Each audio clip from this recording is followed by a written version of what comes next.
Picture this, an entire city of 100,000 people, men, women, children, all dead. Not from disease, not from starvation, but because one person in that city said the wrong thing to the wrong merchant 3 months earlier. That merchant wasn't really a merchant at all. He was part of the most sophisticated spy network the medieval world had ever seen. A network so terrifying that even whispering criticism of the Mongol Empire could sign your death warrant from 1,000 miles away. Now, you're probably thinking, this sounds like some ancient conspiracy theory. But wait until you hear what the historical records actually show, because between 1226 and 1368, this intelligence network helped create the largest contiguous land empire in human history, controlling 24 million km. That's larger than the Soviet Union at its peak. And here's the insane part.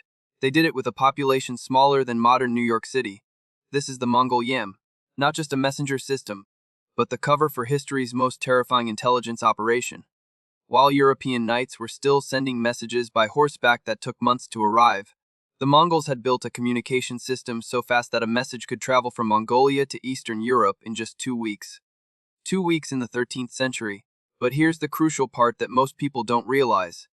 Every messenger, every merchant using these routes, every diplomat, they were all potential intelligence assets. And the network wasn't just gathering military intelligence. They were collecting everything.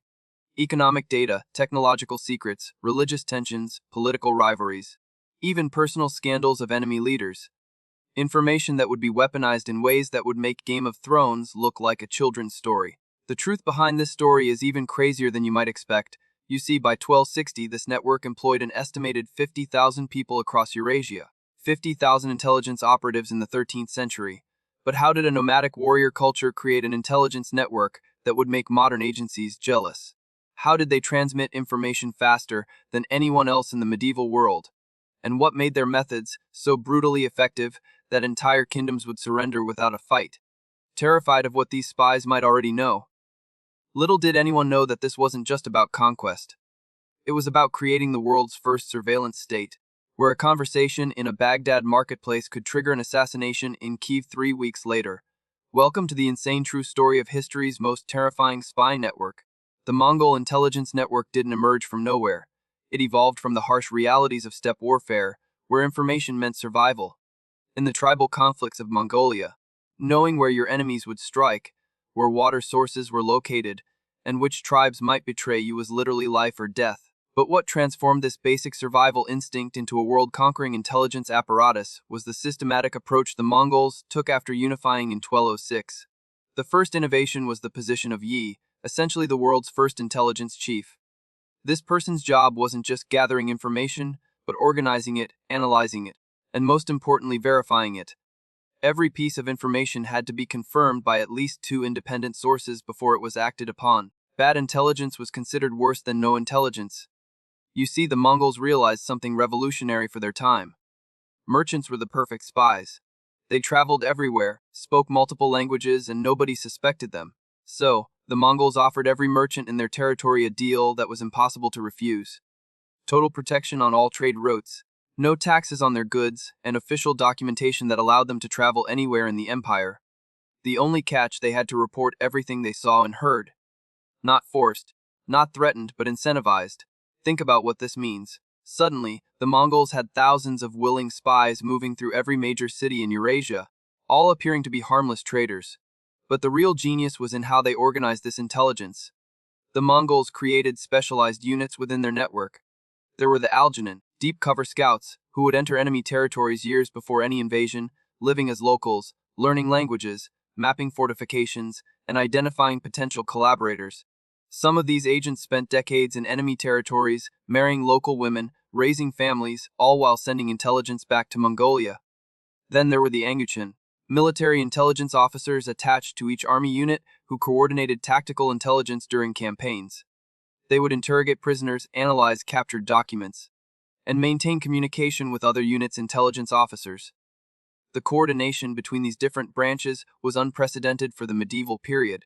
The training for these intelligence operatives was intense and sophisticated. Recruits were selected for specific qualities: excellent memory, the ability to learn languages quickly, and most importantly, the ability to blend in. They were taught multiple scripts and languages. A single operative might need to speak Mongolian, Chinese, Persian, Arabic, and Russian. They learned to read and write in different scripts: Mongolian, Uyghur, Chinese characters, Arabic script, and later even Latin. But languages were just the beginning. They studied religion so they could pose as Buddhist monks, Islamic scholars, or Christian merchants. They learned trade skills, how to evaluate silk, precious stones, and spices so their merchant cover would be believable. Most impressively, they were taught memory techniques to remember vast amounts of information without writing anything down. By the 1230s, the network had developed capabilities that seemed almost supernatural to medieval minds. The YAM system appeared to be a simple postal service, but it was actually a massive intelligence operation hiding in plain sight. Every station positioned 25 to 30 m apart was staffed by intelligence officers who recorded every piece of information that passed through. Who was traveling where? What were merchants carrying? What news were messengers discussing? But here's what's absolutely insane. The Mongols had created the world's first systematic intelligence analysis system. Information wasn't just collected. It was processed, cross-referenced, and analyzed for patterns.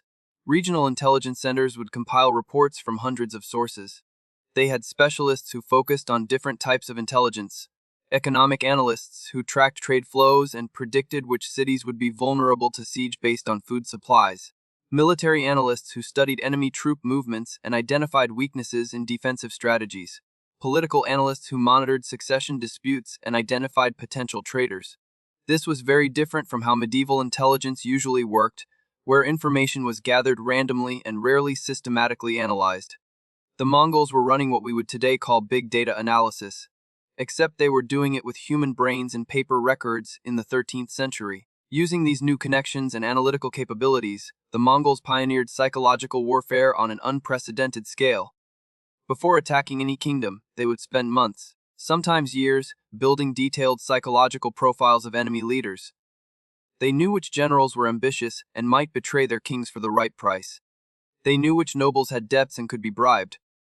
They knew which princes resented their fathers and might support a coup. This intelligence was then weaponized with surgical precision. If a king was known to be paranoid, Mongol agents would plant evidence of conspiracies, making him purge his own loyal supporters. If a general was proud, they'd spread rumors about his cowardice, provoking him into rash attacks. But the network's most terrifying capability was its assassination program. The Mongols maintained teams of highly trained killers who could strike anywhere in Eurasia. These weren't random murders. Each assassination was carefully planned for maximum psychological effect.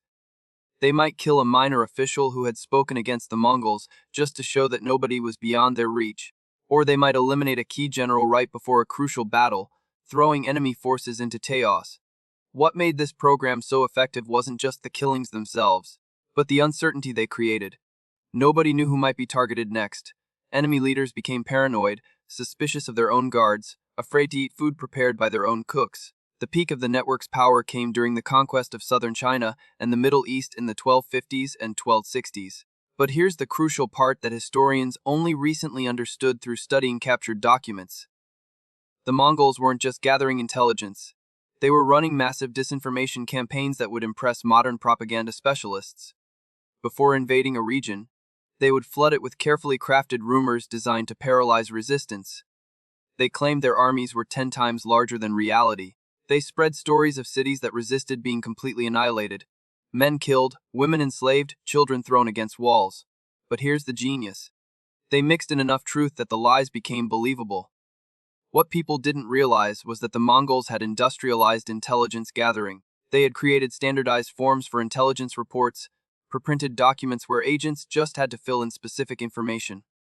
But before we continue, quickly hit that like button for the algorithm and subscribe if you're enjoying this.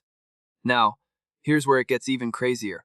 City name, population, number of soldiers, height of walls, number of gates, water sources, food stores, wealth of merchants, loyalty of nobles. These forms were translated into multiple languages so agents of any nationality could use them. The standardization meant that intelligence from hundreds of sources could be quickly compiled and compared. When Mongol generals planned an invasion, they had detailed intelligence packages on every city they would encounter. Packages that would rival what modern militaries produce with satellite surveillance and computer analysis. The Mongols now had intelligence dominance on a scale never seen before. During the invasion of Baghdad in 1258, they knew more about the city's defenses than many of its own commanders. They had detailed maps of the sewer systems that could be used to infiltrate the walls. They knew which sections of the walls were oldest and weakest.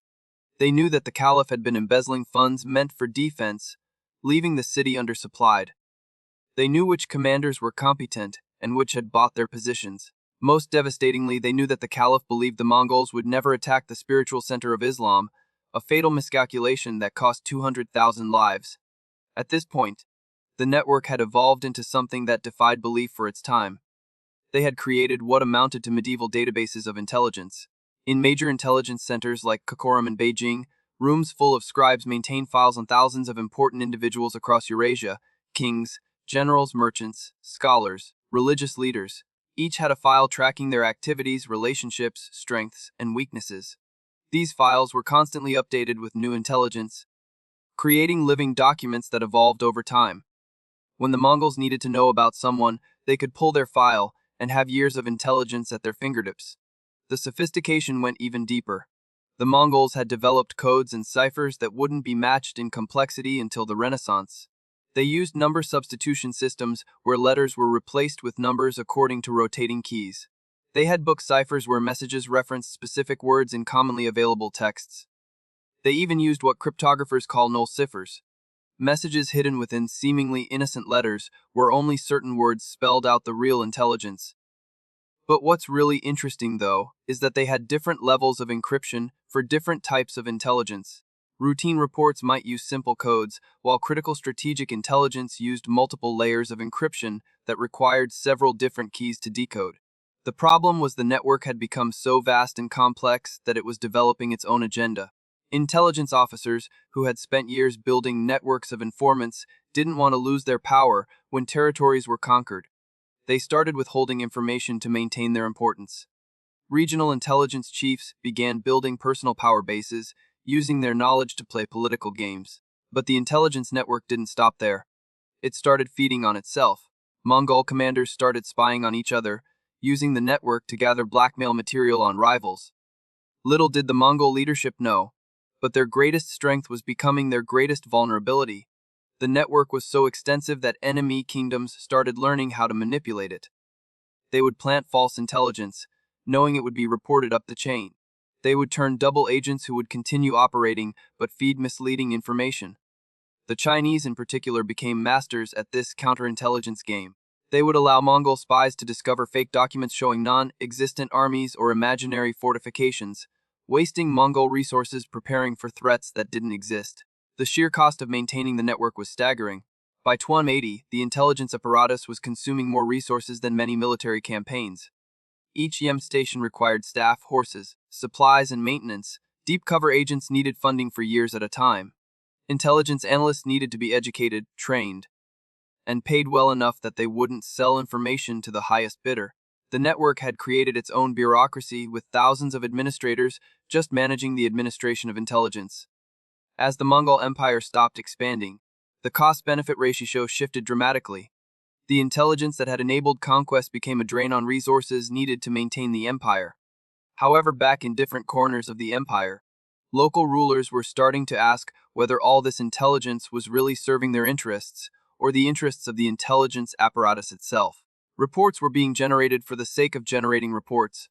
Intelligence was being gathered that had no practical use. The network had become an entity unto itself, existing primarily to justify its own existence. Regional commanders started cutting intelligence budgets, closing YEM stations, and recalling deep cover agents. The carefully constructed network began to fragment. Then in 1294, when Kublai Khan died, the succession crisis revealed just how compromised the network had become. Every faction had penetrated every other faction's intelligence operations. Secret plans were known before they were even fully formed. Military movements were detected before armies began marching. The intelligence network designed to provide advantage had created a stalemate where nobody could act without their enemies knowing.